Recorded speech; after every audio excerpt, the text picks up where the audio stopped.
Hello. Hello, am I audible to you? Hello. Hello, madam. Yeah, Hello. I'm audible. Yeah. What's your name actually? Here, SG Patel only written. Yeah, So I yeah. want I'm to Mr. Yes, yes.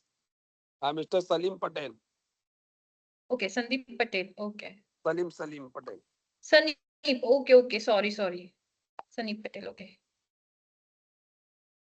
Madam, actually, the class is Yes. finished. No? No, it's not finished. Actually, I have postponed the timing Hmm. from uh 7 means what I can say. So from 7 to I've shifted the time 7 to 8. Actually, because of some technical issue, I Hmm. was not able to conduct the class at 7. That's why I have postponed it from 8 Okay. to 9. It will be Eight to, 1 hour only, 8 to 9. 9. Let's see. It's there any okay. Is my screen visible to you? Yeah, yeah, yeah. Yeah. We'll wait for another 2 more minutes and then we'll start. Okay. Actually, only two of us are here. Okay, let's see. Within some time, other people will gonna join because this unit is so important as per for the working people. This unit is so important as it will going to describe the all laws, legal laws, and all of the stuff. Last time also, I have finished this Environmental Act. Okay, Environmental Protection Act. In this lecture, I'm going to finish most of the laws according to your syllabus, and we'll end up with this unit number 2 today. So by tomorrow, we can start the unit number 3. Okay, this is how the teaching schedule right now. So for that, okay, let the other people join. We'll start. Okay, anyhow, this lecture is going to be recorded, so no worry. Most of the people will going to join. Okay, let's take a quick revision. First of all, I have described this Environmental Protection Act, which was established in 1986 and centralized by the central government. It has an authority. All the modified act under this Environmental Protection Act, like Water Act, Air Act, all in describes principle, objectives. Okay, major rules, amendments has been made. All the stuff related to the Environmental Protection Act has been covered. Now I'm going to start with the new law, that is Indian Forest Policy. See, most of the time during the projects, infrastructure project, or while establishing any industry, the most of the industries are going to be constructed over the forest area or somewhere some plant will going to be cut. Okay, ऐसा कोई जगह नहीं है कि जहाँ bare land है और वहां पे कोई industry बन रही है. Somehow greenery will going to be finished within development. So for that, how that greenery can be maintained on our earth, for that on our Indian country. So for that, Indian government has made one policy. It is known as Indian Forest Policy, which was introduced to our constitution in 1987. Okay, it is also known as National Forest Policy. 1987 में ये बनी है contents और actual में apply 1988 में हुआ है. So some of the book refer it as a 1987 and most of the time it is written as 1988 as per the applicable date. Okay, it marked a significant shift from commercial exploitation to the conservation driven forestry in India. Okay, ऐसा नहीं है कि हम सिर्फ industry के लिए, अगर कोई घर भी बनाना है और घर बनाते समय कोई ट्रीज को कट कर रहा है तो उसकी भी लिए भी रूल्स है और वो इसी पॉलिसी के अंदर आते हैं और हमें उस ट्री को कट करने के लिए लोकल म्युनिसिपल कॉर्पोरेशन में जाके परमिशन लेनी पड़ती है.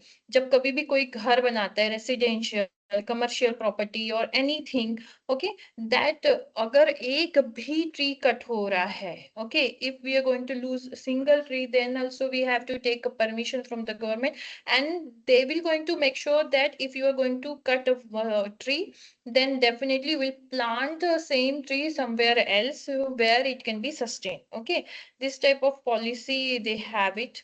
So what is it? It aimed to bring 33% of the land area under forest cover, focusing on environmental stability, ecological balance, and mandatory involvement for local community in the management. Main agenda सिर्फ यही है इस policy का कि 33% forest area होना चाहिए. Okay, हम greenery देखते हैं सिटीज में and all of the stuff. Yes, they are contributing for the earth nature for to make earth sustainable, but still क्या forest ecosystem plays a very significant role in a earth's atmosphere or earth sustainability. That's why it's necessary that every particularly in India, the forest should be maintained up to the 33% of the total availability of the land. Okay, and which is maintained successfully till now.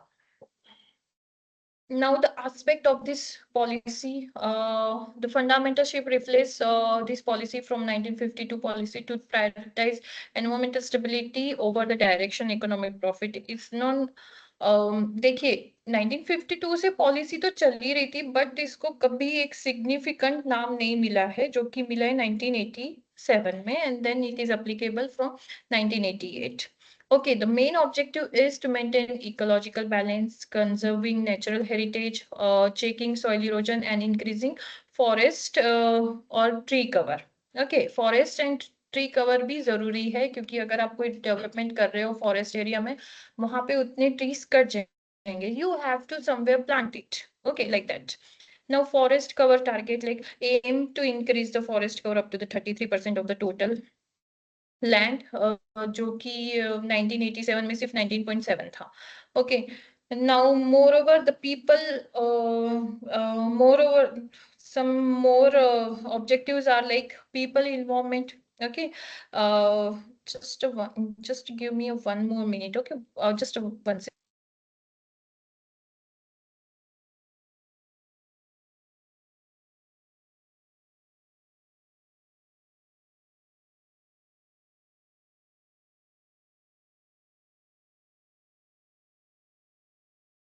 Yes, I'm here.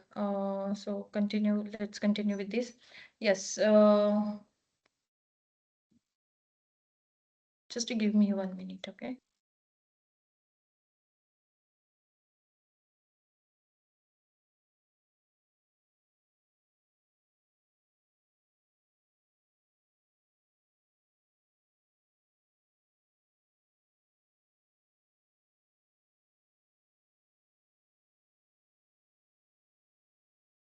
Okay, let's continue. So here, yeah. Main objective is that people should be involved, and they should join the environmental climatic condition, environment to the earth, etc. With this agenda, the people and the objective has been came for the forest policy, that is people should get involved, introduce the concept to the joint forest management to involve local and tribal community in restoring the degraded forest. Okay, जैसे कि हमने देखा है कि 19.7 बस percentage forest था इन 1987, तो उसको कंजर्व करने के लिए और एक्सपांड करने के लिए ये जो मूवमेंट है वो शुरू हुआ है, that is a joint forest management. Now livelihood focus on providing fuel, wood, fodder, and minor forest products, okay, to the community depends on to the forest. Most of the tribal community or and tribal, not only tribal community but also small villages, they have dependency over the forest only. Okay, tribal to completely depends on to the forest, but जो small villages है वो भी forest पे depend कर देते हैं most in terms of the higher percentage. Okay, तो उस चीज के लिए हमें कंजर्व कंजर्व करना फॉरेस्ट को बहुत जरूरी है, otherwise entire that human population will going to be degrade, या फिर वो कम हो जाएगा, है ना, क्योंकि ट्राइबल बाहर नहीं जाना चाहते, वो अपनी ही घर में खुश हैं। तो अगर वो अपने फॉरेस्ट के साथ ही खुश हैं, इंडियन गवर्नमेंट ट्राई करती है कि ट्राइबल कम्युनिटी मॉडर्नाइज हो जाए, और हो भी रही है कई हद तक, बट कोई कोई नहीं होता है, इतना ज्यादा कम्युनिकेट नहीं होता है। जैसे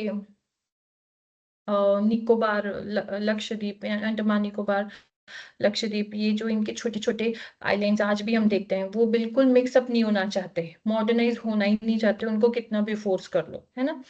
So like that, then conservation initiatives like emphasizes the protection of the existing forest, increase afforestation, and restricting the converting forest land for non-forest use. Okay, so these are the, now the main important point is the statement.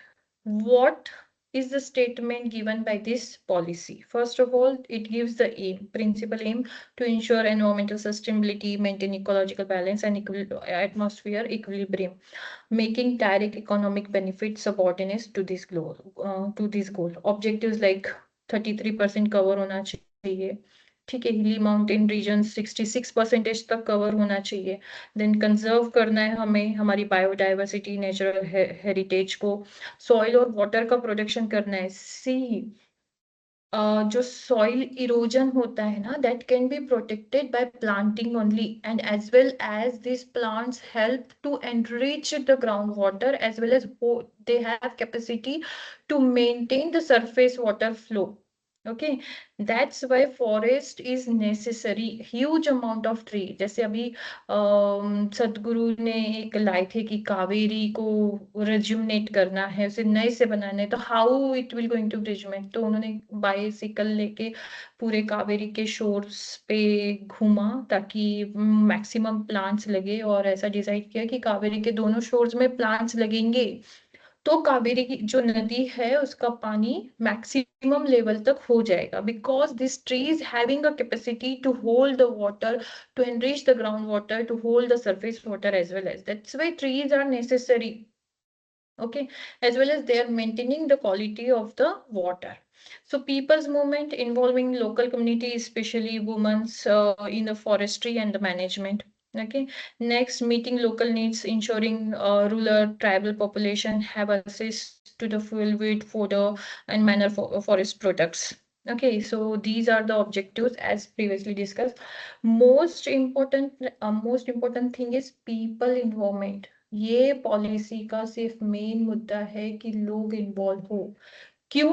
देखिए, पेड़ लगाना, चलो सरकार ने एक drive conduct कर दिया tree plantation का, और ट्री प्लांट कर दिए, 1 लाख ट्री कर दिए प्लांट, चलो बहुत ही अच्छा, अब 1 लाख ट्री बनेगी, ऐसा नहीं होता है। Tree plantation is the hardest thing when it comes to the sustainability of a single plant. Plantation, that's not biggest task, that is a minor से भी माइक्रो टास्क है अगर देखा जाए तो, फॉरेस्ट कंजर्वेशन या ग्रीनरी कंजर्वेशन, आजकल नया वर्ड है ग्रीन कंजर्वेशन। तो वो मेजर पार्ट नहीं है कि आप ट्री प्लांट कर रहे हैं। मेन पार्ट क्या है, वो जो ट्री लगाया है वो सस्टेन कर पाए मोर देन 10 years, उसके बाद में फिर वो तो अपने आप सस्टेन कर ही लेगा, बट 10 years तक तो उसके रूट्स एटलीस्ट डीप ग्राउंड होने चाहिए। If we are talking about a huge tree जो कि बहुत ज्यादा एक्सपांड करते हैं अपने अपने ट्री, अपने अपने रूट्स को deep into the ground, up to the what we can say up to the ground level as well, तो एटलीस्ट वो ट्रीज को सस्टेन, आधे तो अगर 1 लाख प्लांट लगाते हैं ना, तो आराम से 50,000 प्लांट तो ऐसे ही मर जाते हैं, because of seasonal variation, climatic changes, high temperature, low maintenance during the low maintenance during summer season, low water flow, less fertilizer availability, and all of the stuff. There are several reasons not to survive this plant. More over, अगर आप किसी plant को एक जगह से दूसरी जगह में प्लांट कर रहे हैं, नो मैटर्स वो नर्सरी में था या वो कहीं ऑलरेडी था, उसको उठा के हम ला रहे हैं, तो उसके सस्टेनेबिलिटी चांसेस वैसे ही कम हो जाते हैं, है ना। जैसे कोई न्यूबॉर्न बेबी होते हैं, प्लांट्स को जब लगाते हैं हम, तो वो छोटे होते हैं एकदम न्यू बॉर्न बेबी की तरह। अगर उसे एक घर से निकाल के दूसरे घर में रख दिया जाए ना, तो डेफिनेटली वो बीमार होते हैं। Like that will be the condition of each and every tree. तो फिर उनको सस्टेनेबिलिटी होना बहुत मुश्किल है। इसीलिए इसमें सबसे ज्यादा पीपल का इन्वॉल्वमेंट है। अगर लोग खुद से पेड़ लगाते हैं तो सोचते हैं कि नहीं यार, मैंने जो आज 1 या 2 पेड़ लगाए हैं वो जगने चाहिए, मतलब उनकी उम्र लंबी होनी चाहिए, इसलिए वो मेंटेन करने की कोशिश करते हैं, है ना। तो ये एक चीज होती है। Moving towards the next thing, that is features and strategies, that is the end commercial mining, joint forest movement होना चाहिए, ठीक है। Then rights for the rights of tribal, that is recognizing their symbolic relationship with the forest, stating that their domestic need should be first charge. And last strategy is a forest based industry. Industry ऐसी establish करो जिसका raw material, जो raw material है, that should not be rely on to the state forest. It should be, you know, अगर वो raw material forest से भी है तो फॉरेस्ट कंजर्वेशन करने के लिए हो, ना कि फॉरेस्ट डिफॉरेस्टेशन के लिए हो। So these are the strategies. Now coming towards the next policy, that is a environment and development policy. Sorry, same amendment has been done with this what we can say forest policy. और ये announcement की गई थी ministry of environment and forest. अब और भी बढ़ गया है, ministry of environment forest and climate change, MEFCC बन गया है। 19 ये अनाउंसमेंट हुई थी 1992 में, ओके।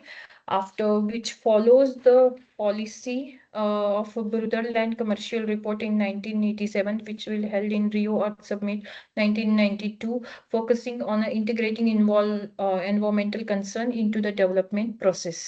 ओके, कोर गोल क्या है इस पॉलिसी का? एनवायरमेंट एंड डेवलपमेंट की जो पॉलिसी है 1992 में, जो हमारी इंडिया में मिनिस्ट्री ऑफ एनवायरमेंट और फॉरेस्ट ने दी गई, उसका गोल ये है to weave the environmental consideration into the fabric of nation development planning and ensure sustainable use of resources. This is the main agenda, that resources should be sustainable. आज हम जो भी रिसोर्स यूज कर रहे हैं, for example petroleum ले लो या फिर कोई भी फॉसिल फ्यूल ले लीजिए आपका, तो वो एक टाइम के बाद में खत्म होने ही वाला है। So somehow we have to manage that it should be sustained for a long period of the time. That's why this policy has been introduced. The objective of this policy is integrating social environmental cost into the economic activity, so the price reflects source scarcity. Now the prevention over cure. Yes, this is the most important thing. Shifting from end of the pipe treatment to preventing pollution at the source only. जहां पे pollution हो रहा है वहीं पे उसे mitigate किया जाए। इसलिए इंडस्ट्री में, अगर कोई इंडस्ट्री एयर पोल्यूशन बना रही है, तो प्रॉपर चिमनी होनी चाहिए, प्रॉपर स्टैक होना चाहिए, पोल्यूशन अंडर कंट्रोल होना चाहिए, कम से कम पोल्यूशन हो। वेस्ट वाटर भी अगर जनरेट करिए तो वही इंडस्ट्री ट्रीट करे, है ना। उसका पॉइंट ऑफ सोर्स तो वही इंडस्ट्री में ही रहेगा, तो वहीं पे उसे पहले ट्रीट किया जाए। तो minimizing the pollution levels, treatment किया जाए, end of the pipe system इसे कहते हैं, ठीक है। Now conservation strategies emphasizing the protection of the biodiversity, sustainable management of the water resources and mitigation of soil degradation. These are the conservation strategies. Now inter-ministerial conditions, that is creating mechanism to ensure develop projects like industrial, mining, infrastructure and all of the stuff aligned with the conservation. Okay. अब जैसे कोई अगर infrastructure बन रहा है, ठीक है, metro के काम हो रहे हैं, मेट्रो का जब काम होता है तो वो इंटरसिटी में होता है।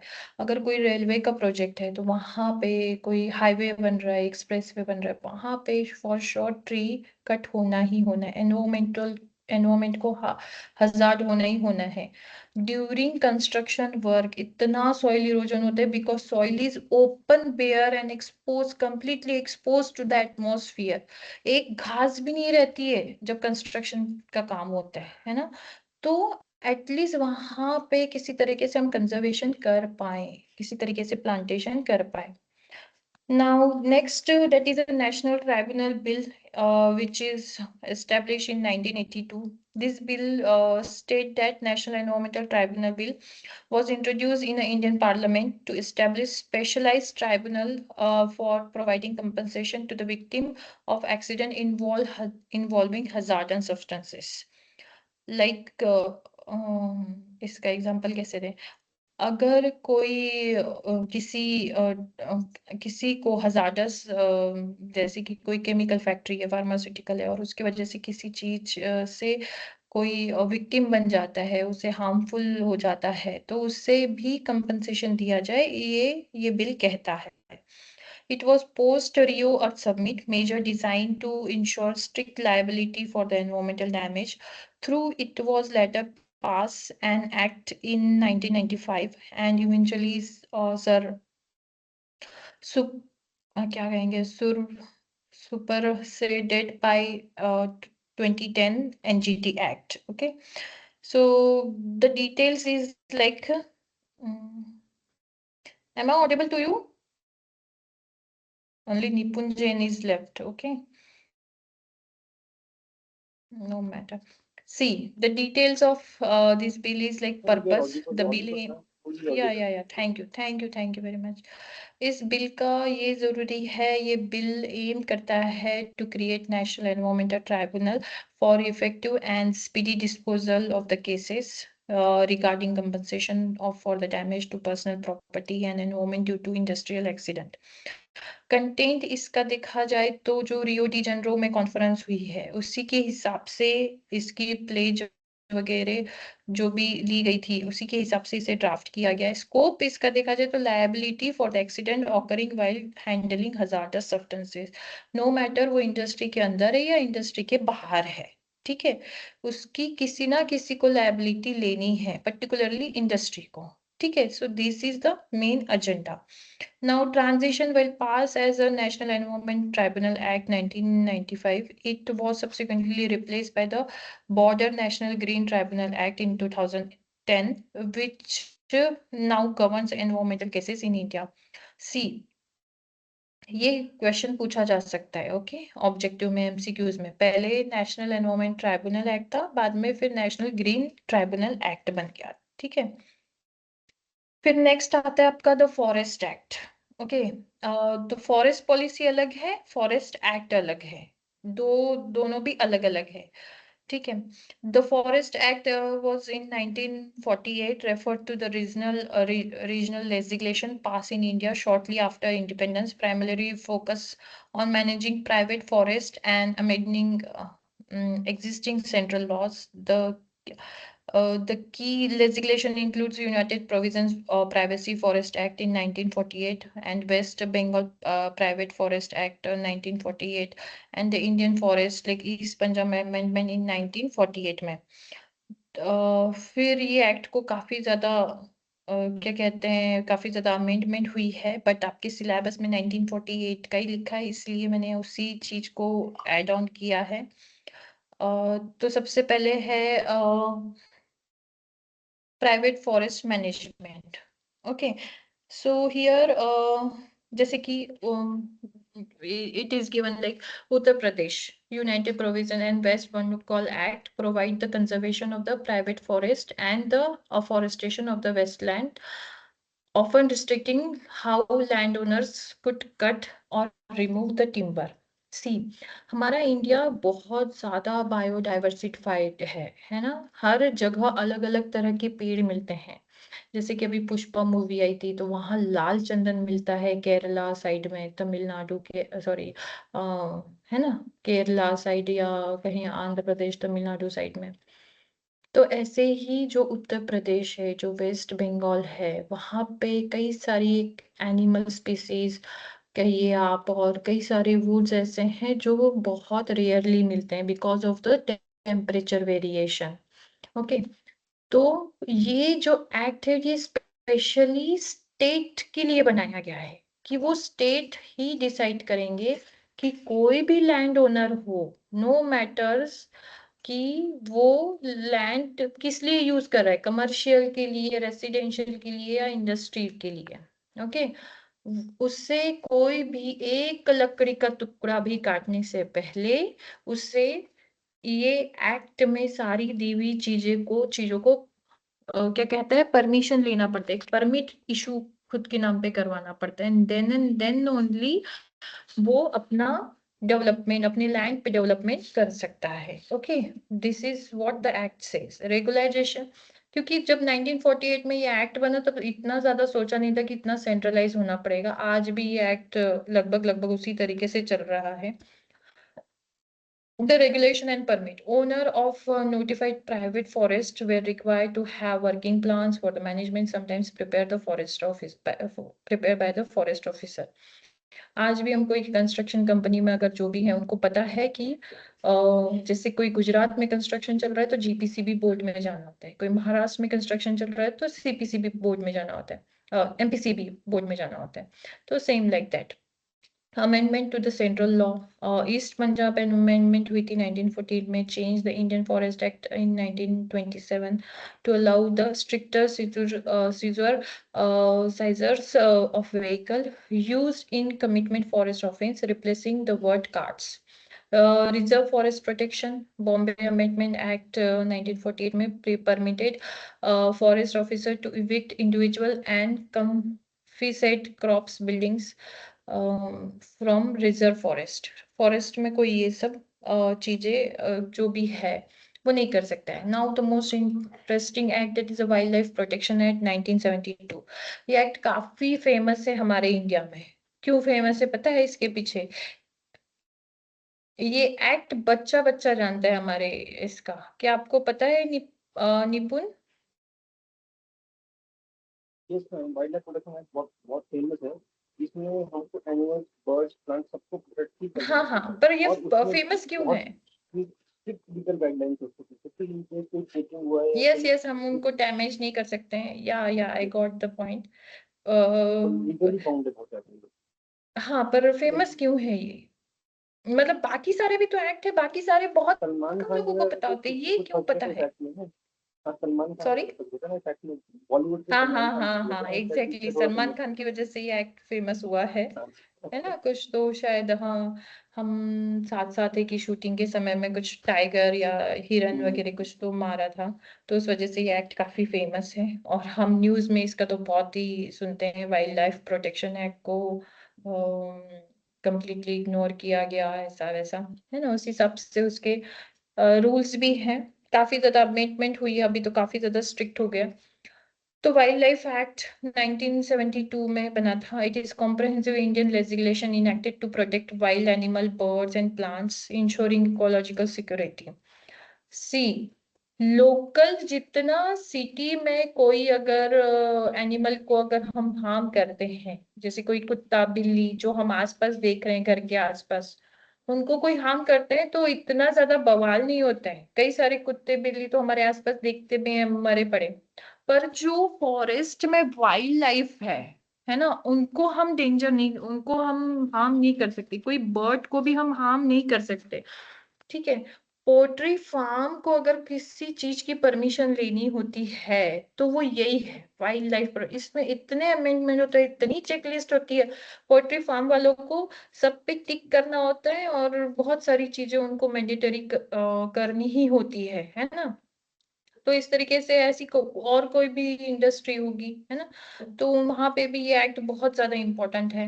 It provides a legal framework for creating protected areas, national park, sanctuaries, regulating hunting, trade, and imposes strict penalties for the poaching और हार्मिंग लिस्ट स्पीसीज। जो भी उनके स्पीसीज लिस्ट है उसको हार्म नहीं कर सकते।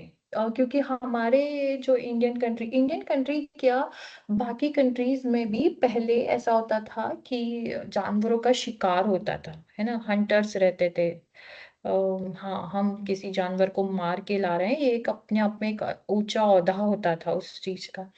तो वो कंटिन्यू हुई, फिर बाद में वो देखा गया कि बहुत ज्यादा शिकार हो रहा है, काफी ज्यादा स्पीसीज इंडेंजर जा रही है। जो जंगली शेर हैं, टाइगर, लॉयन, ये सारे काफी इंडेंजर में आ रहे हैं। तो इसीलिए ये लॉ को इंट्रोड्यूस किया गया है। इसमें कई सारे स्केड्यूल है फ्रॉम 1 to 6। जैसे कि Schedule 1 and 2 provides absolute protection with the highest penalty of endangered species, while Schedule 3, 4 offer lower protection levels for the various animals. Schedule 5 list means that can be hunted, and Schedule 6 protect specific plants. Okay कुछ कुछ plants ऐसे हैं जिनको protect करना बहुत ज्यादा जरूरी है, वो एंडेंजर्ड स्पीसीज ऑफ प्लांट की लिस्ट में आते हैं. Protected areas like empower state central government to designate national park, wildlife sanctuary and close areas. इसीलिए सबसे पहले तो गवर्नमेंट को ये बनाना पड़ा कि नेशनल पार्क किसे किसे कहेंगे, वाइल्ड लाइफ सेंचुरीज किसे किसे कहेंगे, ये सबसे पहले उन्हें डिस्क्राइब करना रहा. फिर उसके बाद में उन वाइल्ड लाइफ सेंचुरी में कौन कौन से, जैसे पेंच टाइगर फॉरेस्ट है ना, it is declare as a wild life sanctuary Pench tiger. और वहां पे पेंच के जो टाइगर है उससे कहा गया है वो इंडेंजर स्पीसीज में, उनको अगर मारेंगे तो Schedule 1 और 2 लगेगा, है ना. उन्हें हंट नहीं कर सकते या तो उन्हें नुकसान नहीं पहुंचा सकते. आपको Schedule 1 और 2 इस एक्ट के हिसाब से लगेगा, और जेल भी हो सकती है और लंबी उम्र की कैद, लंबी कैद भी हो सकती है. तो इस तरीके से ये एक्ट एस्टेब्लिश है. Now, authority and constitute establish the National Board for Wildlife, जो NBWL भी कहते हैं, headed by the Prime Minister, and the State Board to oversees the policy and project approval such as mining or construction in a protected area. अब जब वो पेंच forest बन रहा था तब वहां पे बन रहा था आई गेस नेशनल हाईवे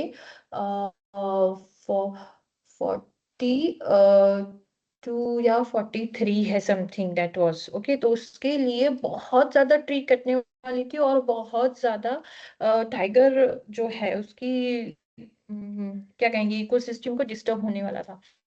तो इंजीनियर्स ने ऐसा प्लान बनाया कि हमारा हाईवे भी बन जाए और एक प्लांट्स भी ना कटे और एक चैनलाइज हम पैसेज दे सकें टाइगर को यहाँ से वहां जाने के लिए. तो उन्होंने थोड़ा सा जो क्या कहते हैं हाईवे है उसे थोड़ा लिफ्ट अप किया थ्रू पिलर्स कॉलम्स, और फिर एक पैसेज दिया जो भी टाइगर है उनको जाने के लिए.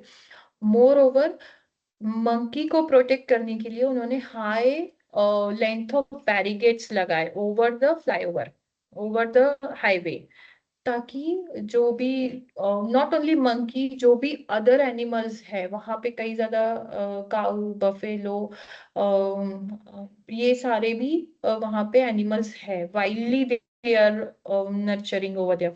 सो वो भी मतलब हाईवे पे ना आए, क्योंकि हाईवे पे गाड़ियां स्पीड से रहेगी, definitely if they will come to the over the highway then they will going to meet an accident.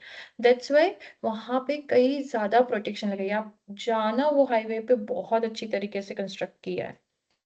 ठीक है. So this is how this law protects the wild life. Prohibition and penalties. Hunting is prohibited, completely prohibited, as strengthening punishments including imprisonment up to 7 years and hefty fines apply for the offenses, particularly in the protected area. इसके लिए एक bureau भी बनाई गई है, wild life crime control bureau, है ना. जैसे क्या कहते CBI बनी है ना. वैसे ही यहाँ पे wild life crime control bureau बना है, constitute to combat organize wild life trafficking. कहीं से कोई वाइल्ड लाइफ को ट्रैफिक तो नहीं कर रहा है यहाँ से वहां किसी और इसमें मार के हंट करके यहाँ से वहां किसी और स्मगल तो नहीं हो रहे हैं, है ना. तो ये सारी चीजें ये जो ब्यूरो है वो देखता है. सॉरी, हेड ऑफिस का ब्यूरो सेंट्रल है स्टेट लेवल? हाँ हाँ ये सेंट्रलाइज ही है. ये तो जो ये वाला जो एक्ट है वाइल्ड लाइफ सेंचुरी, ये सेंट्रलाइज ही एक्ट है. इसका case supreme court high court में ही जाएगा. बट दिक्कत सिर्फ इसमें क्या है कि मॉनिटर करने के लिए भी स्टेट गवर्नमेंट इन्वॉल्व है. ये जितने भी एक्ट है आपके, है ना, जितने भी पार्लियामेंट कंस्टिट्यूएंट में जितने भी एक्ट है, not only related to the environment but also other laws, वो सारे लॉज सेंट्रलाइज ही है ना। हम पर क्या शुरुआत स्टेट से होती है, डिस्ट्रिक्ट से होती है। हम पहले लो कोर्ट में जाते हैं, फिर हायर कोर्ट में जाते हैं, फिर हाई कोर्ट में जाते हैं, फिर सुप्रीम कोर्ट में जाते हैं। Like that it is centralize, it is channelize through the centre only, है ना। तो ये सेंट्रल का ही है। जो जो कॉन्स्टिट्यूशनल एक्ट रहेंगे वो सारे सेंट्रलाइज ही गवर्न है, ठीक है। जो पॉलिसीज है उसमें ज्यादा इन्वॉल्वमेंट रहता है स्टेट का, ठीक है। और जो स्टेट एक्ट है उसमें कंप्लीटली इन्वॉल्वमेंट रहता है स्टेट का। बहुत रेयर, एकदम क्या कहेंगे, बहुत रेयर, सेल्डम चांसेस है कि वो सेंट्रल गवर्नमेंट उसको देखेगी। जैसे कोई दंगे हो जाते हैं किसी स्टेट में, है ना, तो वो कौन देखता है, वो स्टेट ही देखती है। बट बहुत ही ज्यादा सेंटर का दंगे होने मतलब लगेंगे, मतलब सॉरी, सेंटर को देखो, तो अगर बहुत उसमें, ज्यादा हाँ, ज्यादा तो उसमें स्टेट कंट्रोल राष्ट्रपति नहीं कर कानून पाता आ है। जाता है। आपकी ना आवाज मुझे ना स्टेट बहुत कंट्रोल, स्लो आ रही है। अगर स्टेट कंट्रोल नहीं कर पाता है तो सेंटर को चले जाता है। हाँ अगर हाँ, स्टेट, एग्जैक्टली एग्जैक्टली। अगर कोई हाई कोर्ट के फैसले से एग्री नहीं करता है तो वो सुप्रीम कोर्ट जाएगा। ऐसे ही होता है ना। पार्लियामेंट यही कहता है, आपको प्रोसीजर तो फॉलो करनी ही होगी।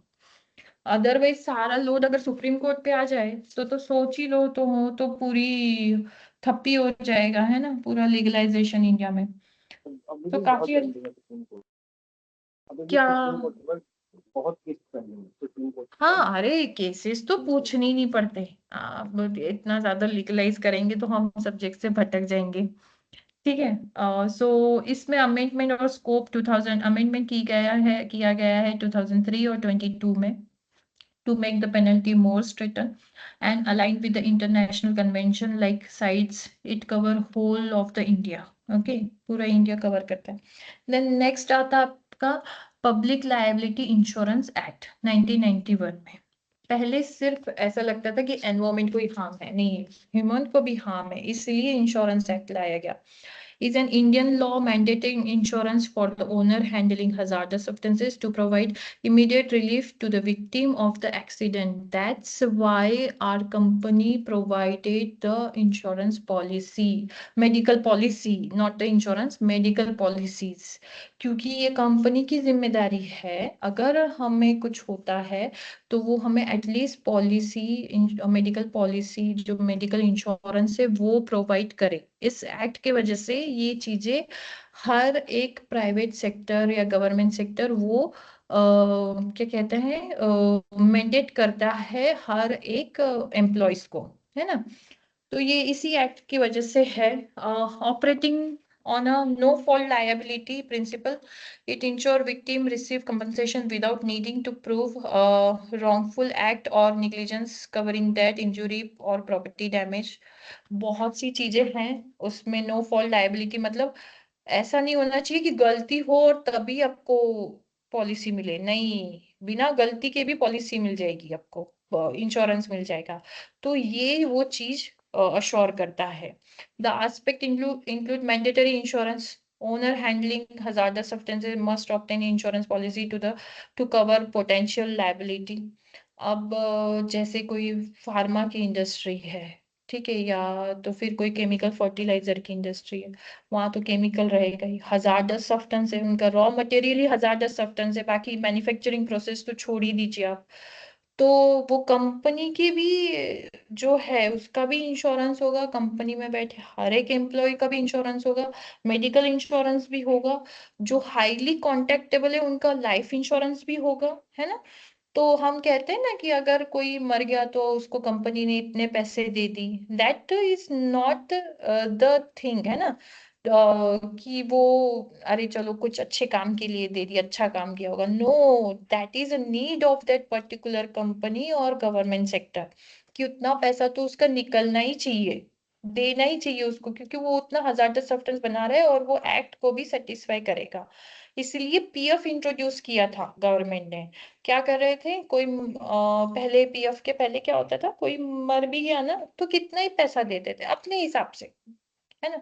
बट पीएफ जब से इंट्रोड्यूस हुआ है, वो काफी एक बहुत अच्छा क्या कहेंगे स्कीम है।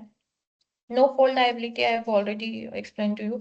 Environmental relief fund, Owner contribute an amount of equal to premium to this fund, which assist in paying claims as noted on a IP leaders, blogs and Ministry of the Environment, Forest and Climate Change website.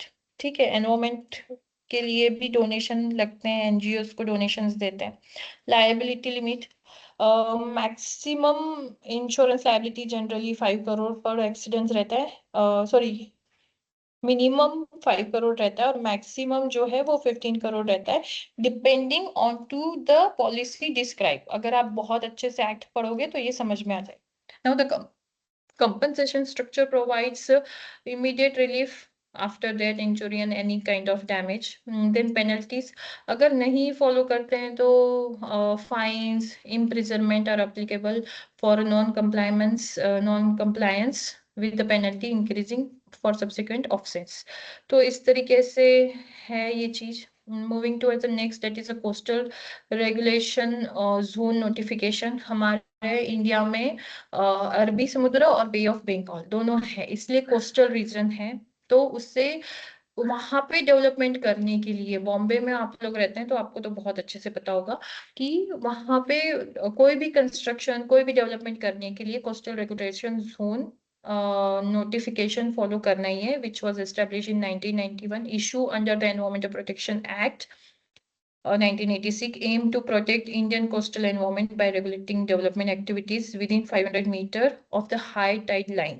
See, high tide line define किया जाता है, meteorological department है India का, हर एक coastal का अपना अपना high tide line होता है, मार्किंग भी किया जाता है. It is classified coastal areas into the 4 zone CRZ1 to 4 to restrict industrial growth, mining and large scale constructions. Aspect, if you are going to see that it defines coastal zone as 500 meters from the HTL and land between low tide line to and high tide line.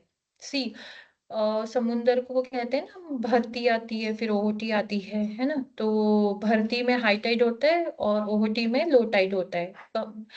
जब आप देखो अमावस्या आती है तो वो low tide में रहता है, जब पूर्णिमा आती है तो वो हाई टाइड में रहता है ना, सी आपका.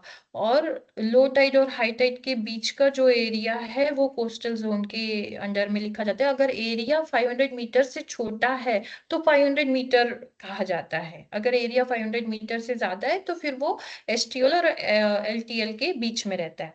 अब जोन्स कैसे कैटेगराइज किए गए हैं. वन है CRZ1 कहता है ecological sensitive area, mangroves, coral reef where construction is generally prohibited.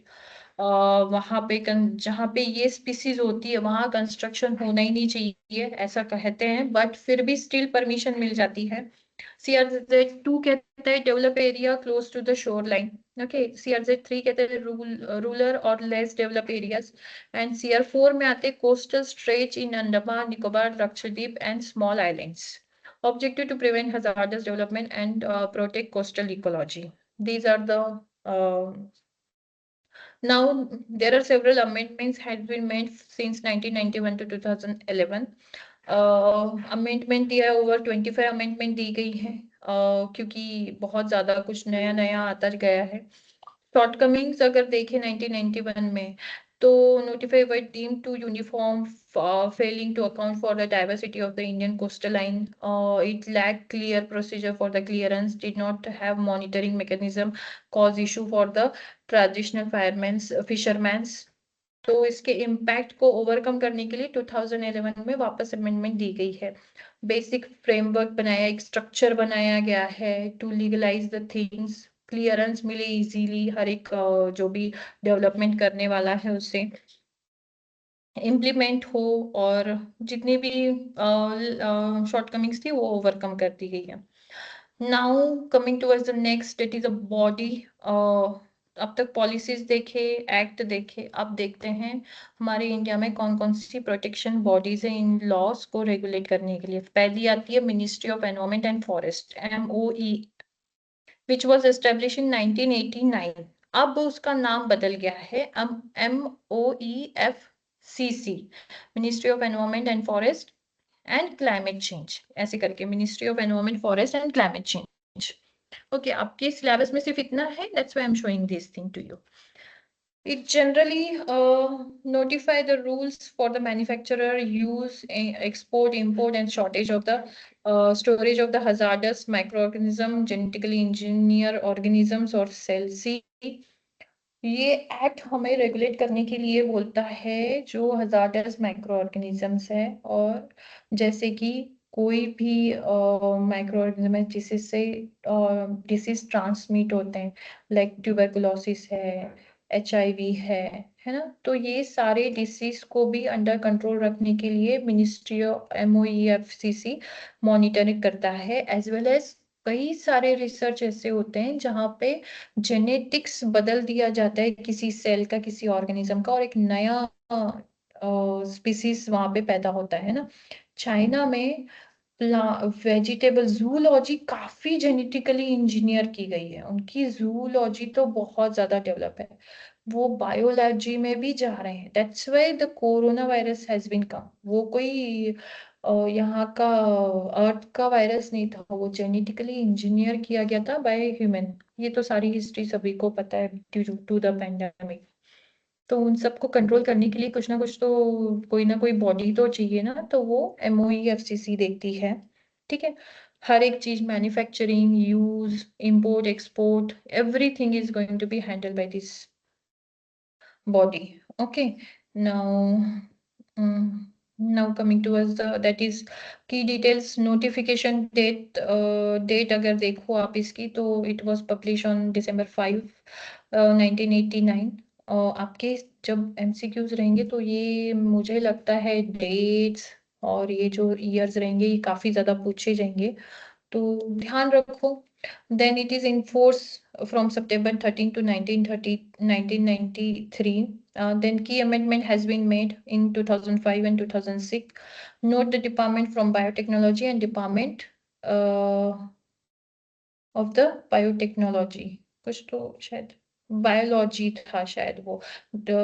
Amendment ये की गई, डिपार्टमेंट ऑफ बायोलॉजी से बायोटेक्नोलॉजी किया गया। द स्कोप अगर देखे, rules apply to the scale, storage, import, export and production of hazardous microorganism, genetically modified organism and product containing them. Okay, the key commitment, genetically engineering appraisal committee, okay, is responsible for approving activity involving large scale use of the intentional release of GMOs. Exemption देखेंगे तो letter notification in 2006 and 7 provides specific exemption for the certain recombination pharmaceutical on and non-living animals food products from a certain rule. Responsibility rule made mandate notifying the state biotechnology coordinates committee of any accident or environmental releases. See, ये responsibility होनी ही चाहिए उस particular industry की। Now the EIA notification and amendment, जो environmental impact assessment है उसका notification 2006 में issue किया गया था अंडर EPA इन 1986 में, जो एस्टेब्लिश किया था। Mandate prioritize environmental clearance for development projects in India classified into the categories A central and B for the state. EIA notification issue किया गया था, हर एक प्रोजेक्ट को एनवायरमेंटल क्लियरेंस चाहिए। हम CTO CT लेते हैं ना, वो एनवायरमेंटल क्लियरेंस ही होता है। कैटेगरी A में आते हैं सेंट्रलाइज और B में आते हैं स्टेट वाइज। वो डिपेंड करता है आपको कितनी बड़ी आपकी इंडस्ट्री है उसको एक्सपांड करना है। With over 26 amendments, it has been frequently updated to the streamline approval, focusing on a building projects, infrastructure, mining through the decentralized assessment and online submission via Parivesh. जो illegal terminology handle करता है उसे अच्छे से पता होगा। Okay, सो aspects हैं इसमें, कैटेगरीज है, अमेंडमेंट की दी गई है, अपडेटेड 2023 में अपडेट हुआ है। ठीक है, और बाकी तो मैंने बताया है। प्रोसेस देखो, compromising, screening, scoping, public consultation and appraisal, जो EM के फंडामेंटल राइट्स, फंडामेंटल प्रिंसिपल्स है, जो 8 पिलर्स है उसी पे बेस है इसका प्रोसेस। ड्राफ्ट 2020 में किया गया, propose significant shift in public hearing timelines and post fact approval. Environmental clearance अगर आप देखो ये नोटिफिकेशन जो कहता है वो वर्क करता है वाटर एक्ट और एयर एक्ट को लेकर, ताकि एयर और वाटर का प्रिवेंशन हो। इसीलिए हर एक कोई भी इंडस्ट्री हो उसका सीटीई या सीटीओ होना ही चाहिए, consent to establishment and consent to operate. ठीक है, सेंट्रलाइज और क्या कहते हैं, if necessary then it will be centralise और state. Okay, if necessary then it should be centralise, बहुत बड़ा प्रोजेक्ट है तो। ठीक है, लीगल फ्रेमवर्क अगर इसकी देखें तो मैंने जैसे बताया ईपीए में अंडर में आता है, एयर का प्रिवेंशन है, उसमें वाटर का प्रिवेंशन है। ठीक है, एनवायरमेंटल क्लियरेंस आपको MEFCC से मिलता है और स्टेट लेवल पे भी मिलता है। ऐसा नहीं है कि आपको हर बार MEFCC पर ही जाना है, बहुत ही ज्यादा मेगा प्रोजेक्ट है जिसमें ऑलमोस्ट 6-7 स्टेट इन्वॉल्व होने वाले हैं। तब वहां जाके कोई इंफ्रास्ट्रक्चर है, कोई अगर सपोज आप देखो तो कोई रेलवे प्रोजेक्ट बन रहा है या फिर नेशनल एक्सप्रेस वे बन रहा है, जिसमें एक्सप्रेस वे अभी जैसे NE4 बन रहा था, जो बन रहा था ऑलमोस्ट बॉम्बे से लेके दिल्ली तक का, है ना, NE4। तो वहां पे 5-6 स्टेट इन्वॉल्व है, तो वहां पे MEFCC का क्लियरेंस लेना बहुत जरूरी है। अदरवाइज छोटा कोई प्रोजेक्ट है तो वहाँ स्टेट लेवल पे भी चल जाएगा। कोई नेशनल हाईवे बन रहा है 2 स्टेट के बीच में, तो वहाँ state level authority can be work. तो आपका CTE और C2O लेना जरूरी है from the state pollution control board और CPCB। कंप्लायंस आपको पता है, एनवायरमेंटल क्लियरेंस अगर फॉलो नहीं करेंगे तो उसको कंप्लायंस देना पड़ेगा, या तो फिर पेनल्टीज लगेगी या इम्प्रिजनमेंट लगेगा। Now MSIHS rule and amendment, manufacture storage and import hazardous chemicals, इसके लिए भी रूल बनाया गया है under the act of environmental protection. Rule उसमें ये की rules, mandate site notification rule 7, safety reports rule number 10, on site emergency plan rule number 13 की अमेंडमेंट ऑकर इन 1994 एंड 2000, और भी अमेंडमेंट हुई है इसमें। रूल नंबर 7 कहता है occupiers must report industrial activity involving hazardous chemicals to the authority 3 months before the commencement. Safety report आपको बनानी है for the specific industry, must be submit safety report detailing risk and prevention. Emergency planning बहुत ज्यादा जरूरी है। जैसे कोई marine industry है तो कोई डूबने वाला है तो सिर्फ लाइफ जैकेट प्रोवाइड करके नहीं होगा, वो तैर रहा है ना, उसको तैरते हुए को वापस दूसरे बोट पे रखना आना चाहिए। अदरवाइज वो थोड़ी देर तैरेगा तैरेगा और फिर बाद में अनकॉन्शियस होके सडन उसकी थोड़ी देर बाद डेड भी हो सकती है। इसलिए कंप्लीट इमरजेंसी प्लान होना चाहिए फॉर द कंप्लीट रेस्क्यू। ठीक है, तो ये रूल नंबर 13 कहता है। रूल नंबर 18 कहता है importers must provide 30 days advance notice period for importing hazardous chemical to designated authority, है ना। कहीं से अगर कोई हजार्डस केमिकल जा रहा है तो ऐसे नहीं जाएगा, बहुत सारे चालान, बहुत सारे परमिट लेने पड़ते हैं। Major accident notification is a immediate notification to the authorities required if major accident occur followed by the detailed report. सी जो हमारी एयर क्राफ्ट इंडस्ट्रीज है, अगर कोई एयरक्राफ्ट में हल्का सा भी फॉल्ट आता है तो डायरेक्ट उसका नोटिफिकेशन जाता है DGCI को, है ना।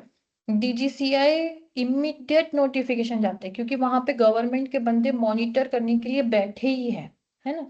उन्होंने RTO बना के रखा है, एयर ट्रैफिक, सॉरी क्या कहते हैं, एयर ट्रैफिक कंट्रोल, ATO, क्या, एयर ट्रैफिक कंट्रोल, ATC बना के रखा है, सॉरी, ATC बना के रखा है, एयर ट्रैफिक कंट्रोल, ताकि क्या हो, इमीडिएट उन लोगों को पता चले, क्योंकि वो इंडस्ट्री ऐसी है ना, एयर ट्रांसपोर्टेशन, एयरक्राफ्ट की, जिसको क्या कहते हैं, उसमें कोई भी फॉल्ट होता है तो पूरी देश का जो इमेज है, जो इंडियन कंट्री का इमेज है, वो बाकी वर्ल्ड में भी उस पे इम्पैक्ट पड़ता है। इसीलिए वहां पे ATC बना के रखा है, air traffic control.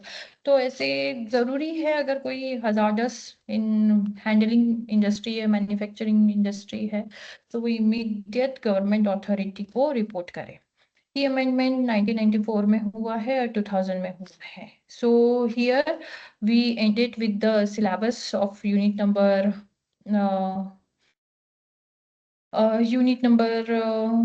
2. Tomorrow we're going to start with unit number 3. Okay.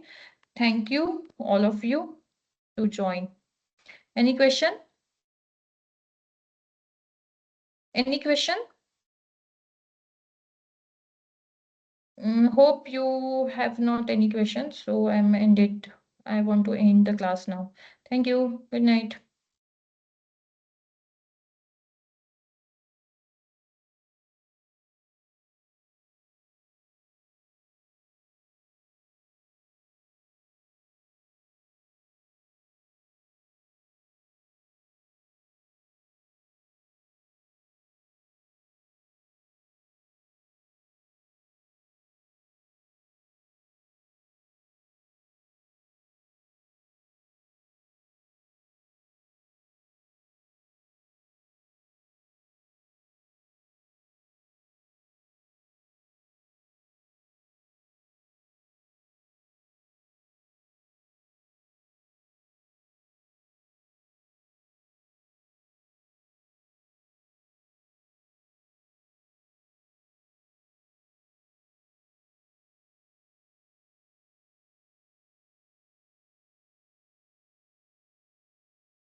Pause.